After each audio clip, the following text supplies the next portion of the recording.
কই গো হলো? আরে দাঁড়াও, এখনই তো সাজতে বসলাম। 10 বছর পর একটা বিয়ে বাড়ি পেয়েছি, একটু সেজে যাব না?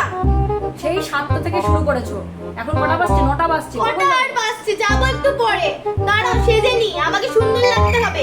অর্ধেক বিয়ে শেষ হয়ে যাবে, তখন তুমি যাবা।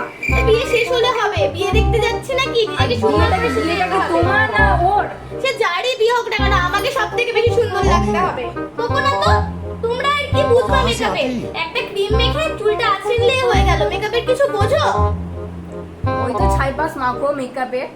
হ্যাঁ, ছাইপাস আর কি মাখি বলো? 1,500 টাকা করে একটা প্রোডাক্টের দাম।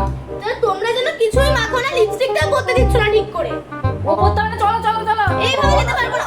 উফ, দাঁড়াও, আমি সেদিনই সুন্দর করে, কিন্তু সাজতেও দেয় না। তাহলে তুমি থাকো, আমি চললাম। হ্যাঁ তুমি যাও, আমি যাবো না। সুন্দর করে বিয়ে বাড়িতে যাবো, 10টা বছর পর বিয়ে বাড়ি পেয়েছি, একটু সাজতেও দিচ্ছে না। কোথায় সাজবো বলুন তো বিয়ে বাড়ি ছাড়া?